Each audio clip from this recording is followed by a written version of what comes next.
Chapter 15. The Woman Who Asked for Everything.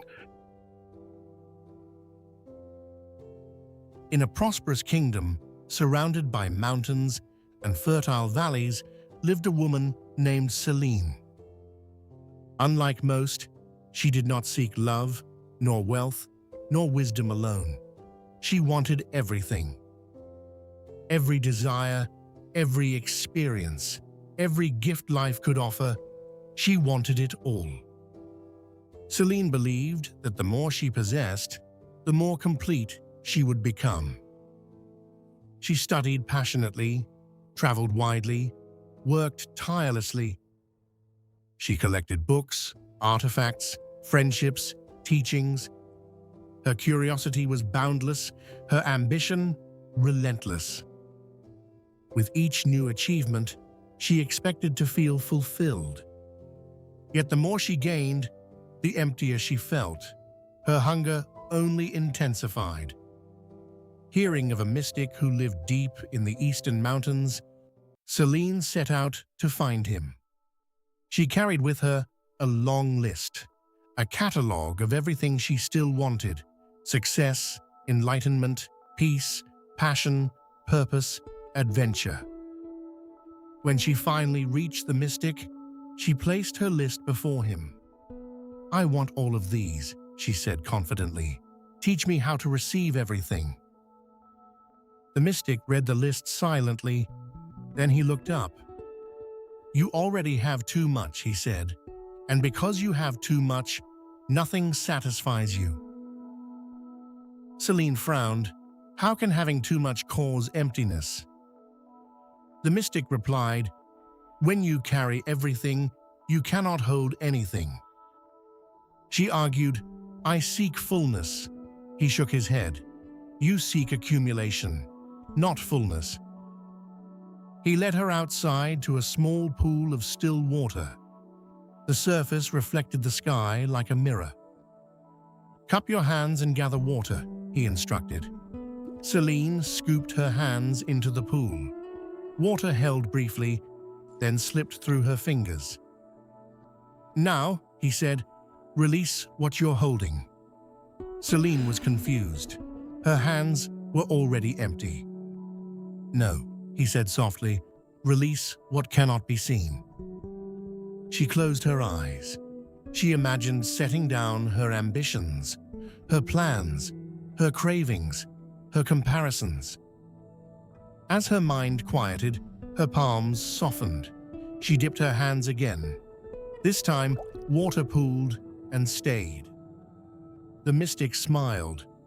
"When the hands are tense, nothing remains.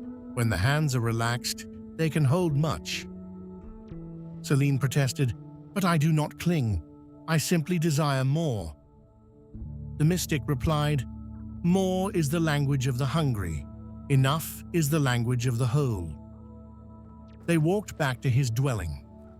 He handed her a heavy backpack and instructed her to gather as many stones as she wished from a nearby hillside. She eagerly filled the pack. Small stones, large stones, colorful stones, rare stones. As she added more, the pack grew heavy, but she refused to stop. Returning, she proudly showed the mystic her overflowing burden. "Look how much I have gathered." He nodded.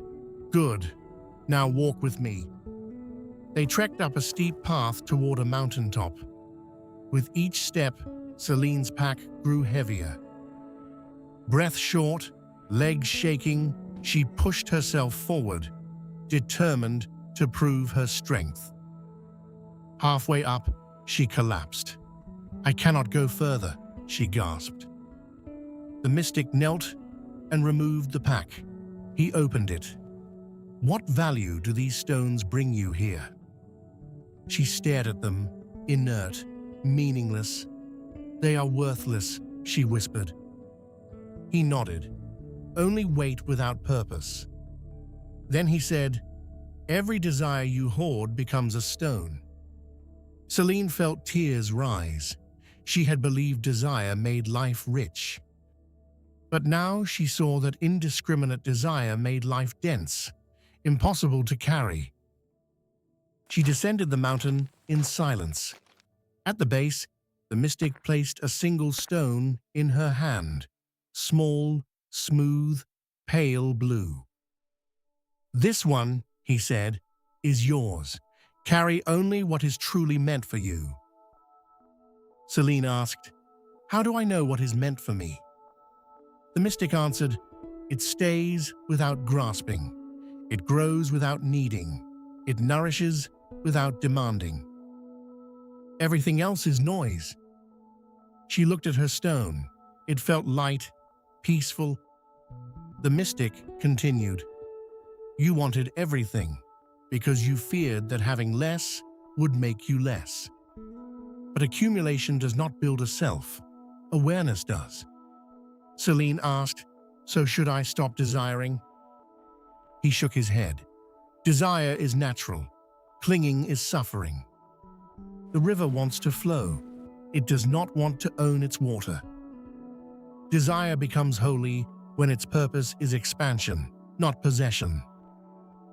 She asked, "How do I know if a desire is right?" Right desire quiets the mind. Wrong desire inflames it. Selene stayed with the mystic for months, learning to release excess. She gave away possessions she no longer needed. She ended relationships built on novelty rather than truth. She let go of ambitions that were not truly hers. Her life became simpler, but richer. She discovered that depth gives more than breadth. One true experience nourished more than 100 hollow ones. One honest friendship meant more than a crowd of acquaintances. One calling mattered more than many distractions. She realized that wanting everything was a quiet form of fear. Fear of missing out, of choosing wrong, of not being enough. The desire for everything had kept her from discovering the one thing that was hers to live. As she purified her desires, her mind became calm. Her heart became clear. Eventually, she understood her path, not because it was given to her, but because everything that wasn't her path had fallen away. Before she left, the mystic said, "The universe does not deny you everything. It protects you from drowning in excess. You are not meant to hold the world. You are meant to hold what is true." Selene carried her single stone as she journeyed forward, not as a possession, but as a reminder. Fulfillment is not found in having more, but in holding only what matters. She no longer asked for everything. She asked only for alignment, and within that, she found abundance.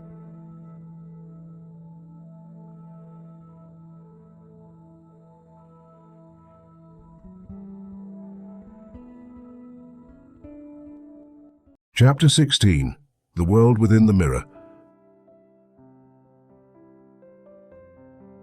In a quiet village by the edge of a silver lake lived a reclusive craftsman named Oren, known for creating mirrors unlike any others. They were not valued for decoration nor for accuracy alone. People whispered that his mirrors revealed not how you looked, but who you were.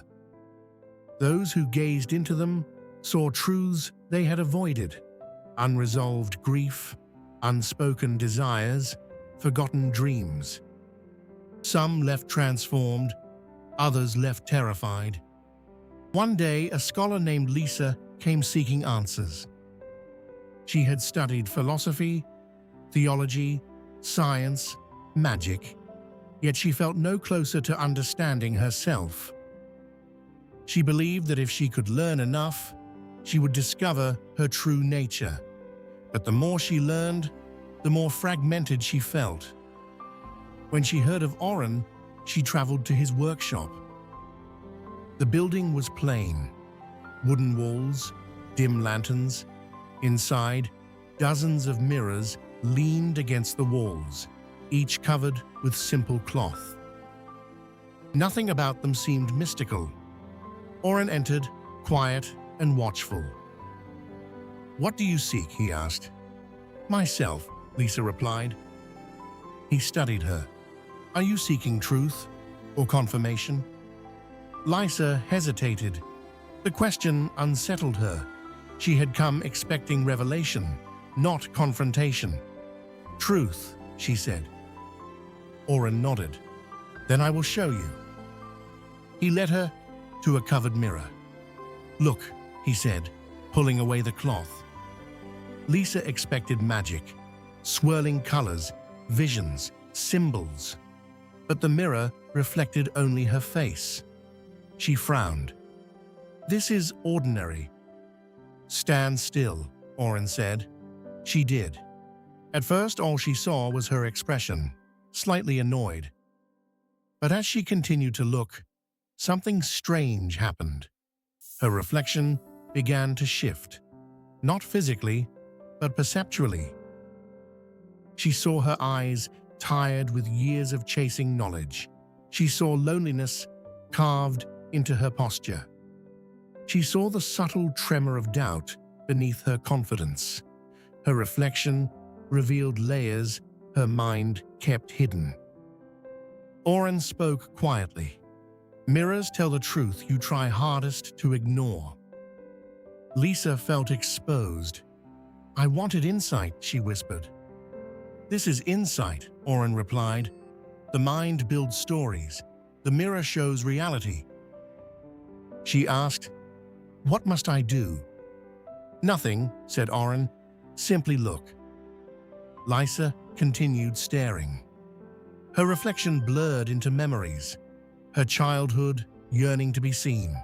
Her pride when praised. Her shame when wrong. She saw how much of her pursuit of knowledge was not love of truth, but fear of inadequacy. She stepped back, shaken. "I thought studying would make me whole," she said. Oren nodded. "Knowledge fills the mind, not the heart. You sought truth outside because you feared what the mirror would show." Lisa asked, "Why is it so hard to see ourselves?" "Because the self is skilled at disguise," Oren said. "The mind hides what threatens identity. True seeing is not about clarity of eyesight, but clarity of heart." He guided her to a second mirror, smaller, framed with dark wood. "This one reveals who you pretend to be." Lisa looked. She saw herself confident, admired, commanding rooms with grace. She saw the persona she wore, intellectual, composed, always certain, a version of herself curated for approval. Oren asked, "Do you recognize her?" Lisa nodded. "She is who I show the world." "And who is she protecting?" he asked. Lisa hesitated, then tears formed. "A girl who fears being ordinary." Oren covered the mirror. "The persona is not a lie, only a shield, but no shield should be worn forever." He led her to the final mirror, small, simple, almost dull. "This shows who you could become," he said. Lisa looked. At first, she saw nothing special, but slowly, a form emerged. Not impressive or grand, but quietly radiant. The woman in the mirror looked grounded, peaceful, present. Her eyes no longer sought validation. Her posture carried ease, not tension. She seemed free, not because she knew everything, but because she trusted herself. "Lisa, is this my future?" "No," Oren said. "It is your seed, what you could grow into if you stop fleeing yourself." She touched the mirror gently. "How do I become her?" Oren answered, "By meeting the one who fears and the one who pretends without judgment." He continued, "You have spent years gathering knowledge, but you have not spent time with yourself.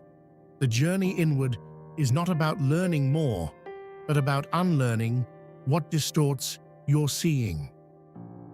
Lisa stayed with Oren for weeks. Each day, she stood before the 3 mirrors, confronting fear, observing persona, nurturing possibility. She journaled, she meditated, she let herself feel. Slowly, the masks loosened. She realized the persona was not an enemy. It had once protected her, but now it limited her growth. She began making choices not to impress others, but to align with truth. One morning, she noticed something profound. The 3 reflections were becoming one. Her fearful self softened.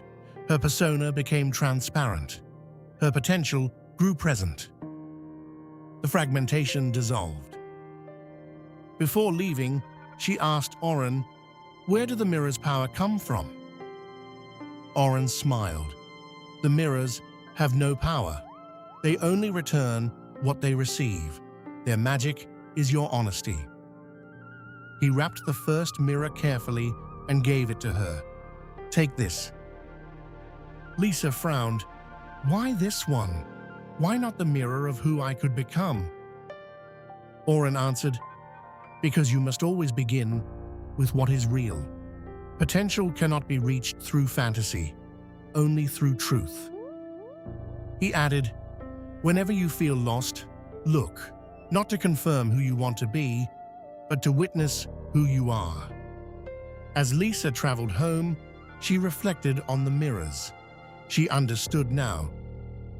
The first showed honesty, the second showed masks, the third showed possibility.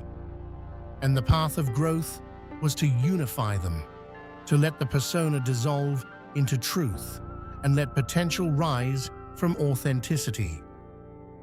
Most people seek mirrors that flatter. They avoid mirrors that expose. They fear the reflection that reveals how little of their life is chosen consciously. Instead, they polish identity and cling to certainty. But true mirrors are portals, not surfaces. They do not show appearance, but alignment. To see clearly is the beginning of transformation. To stop fearing your reflection is the beginning of freedom.